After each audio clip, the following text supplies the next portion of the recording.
Dünyada analogu olmayan Xocalı soyqırımından 34 il keçir. Bu faciə işğalçı Ermənistanın ölkəmizə qarşı başladığı müharibənin ən dəhşətli səhifəsi, insanlığa qarşı ən böyük cinayətidir və heç vaxt yaddaşlardan silinməyəcək.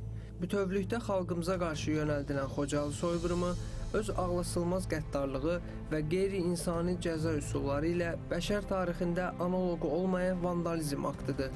Bugün isə Xocalı soyqırımını törədən erməni faşistləri tarixin ədalət məhkəməsindən qurtula bilmədilər və layiqli cəzalarını aldılar. Prezident İlham Əliyevin ailə üzvləri ilə birlikdə Xocalı soyqırımının ildönümünü məhz Xocalıda sakinlərlə birlikdə keçirməsi də Qarabağ Azərbaycandır reallığının dünyaya növbəti təsdiqidir. Prezidentin də qeyd etdiyi kimi, memorialın məhz Xocalıda açılışı ədalətin təntənəsidir. Mən bunu təməl qoyma mərasimində demişdim. 2 il bundan əvvəl Xocalılarla birlikdə bu kompleksin təməlini qoyduq. O vaxt demişdim ki, Heydər Əliyev fondu tərəfindən bu layihə çoxdan hazır idi. Və necə var, necə tikilib, elə də nəzərdə tutulmuşdu. Yer də seçilmişdi Bakıda. Və artıq son mənim qərarım lazım idi ki, bunun inşasına biz başlayaq və nəysə məni hər dəfə bundan çəkindirirdi. Sonra başa düşdüm o nə idi? O da inam idi ki, gün gələcək və bu memorial kompleksini biz Xocalada quracağıq və belə də oldu. Bu kompleks silinməz yaddaşımızın təcəssümü olacaq.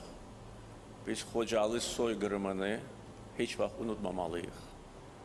Ermənistan dövlətinin vəhşiliklərini heç vaxt unutmamalıyıq. Öz tariximizi heç vaxt unutmamalıyıq. Ayıq olmalıyıq. Həmişə güclü olmalıyıq. Həmişə düşmən bizdən qorxmalıdır. Necə ki, bugün qorxur. Və məhz bu qorxu nəticəsində bugün Azərbaycan xalqı sülh içində yaşayır.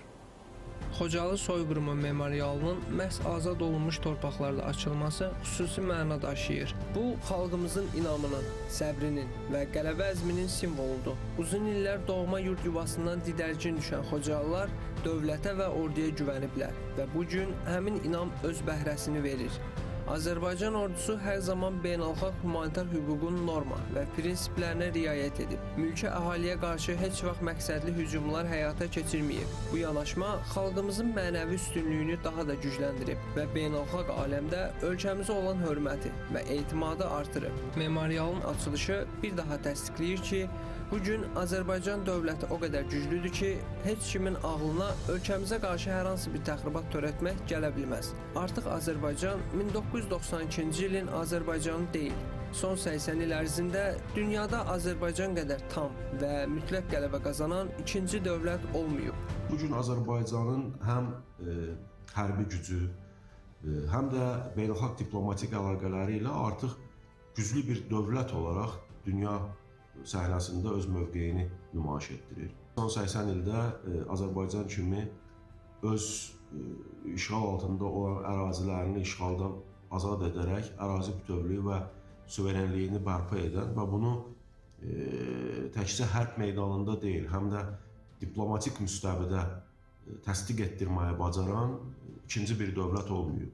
O baxımdan Prezidentin kompleksinin açılışındakı çıxışında bu məsələləri xüsusi olaraq vurğulanması Azərbaycan xalqının mübarizliyini, dövlətin gücünü və ədalətə olan bağlılığını nümayiş etdirmək baxımından mühüm bir addımdır.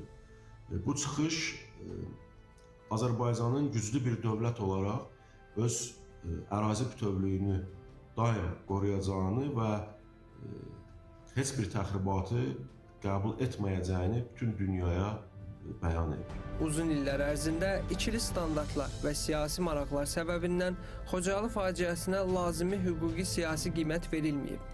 Lakin Azərbaycan xalqı və dövləti addım-addım haqq mübarizəsini davam etdirib. 44 günlük vətən müharibəsində qazanılan qələbə, ardınca ərazi bütövlüyünün tam bərpası və müharibə cinayətkarlarının məhkəmə qarşısına çıxarılması ədalətin təmin olunmasının real təzahürüdür.